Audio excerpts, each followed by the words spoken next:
बंगल्याच्या वाटपावरून शिवसेनेचे मंत्री नाराज. भाजपच्या मंत्र्यांना बंगले दिले तर शिवसेनेच्या मंत्र्यांना मात्र बंगल्याऐवजी फ्लॅट दिले.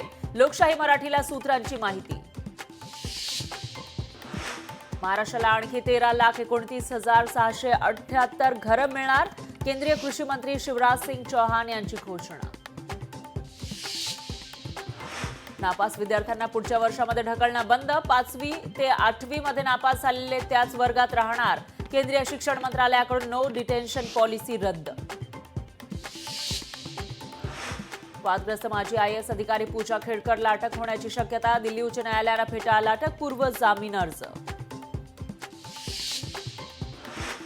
ऑनलाईन पद्धतीने प्राप्तिकर परतावा भरणाऱ्या करदात्यांना उच्च न्यायालयाचा दिलासा. प्राप्तिकर परतावा भरण्यासाठी 15 जानेवारीपर्यंत मुदतवाढ.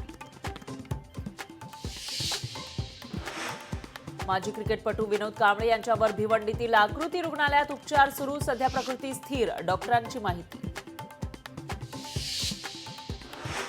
बांगलादेशकडून भारत सरकारला शेख हसीना यांच्या प्रत्यार्पणाची मागणी. पंतप्रधान मोदी शेख हसीना यांच्याबाबत काय निर्णय घेणार याकडे जगाचं लक्ष. हिमाचल प्रदेशमध्ये बर्फवृष्टीमुळे वाहतूक कोंडी.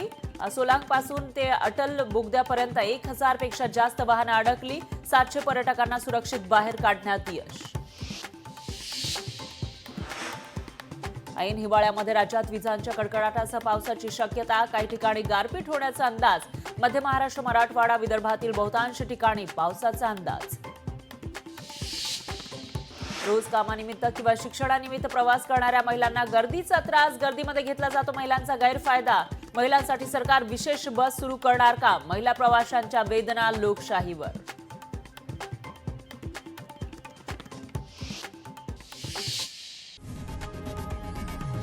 लोकशाही मराठी ऐका, पहा, जागरूक रहा.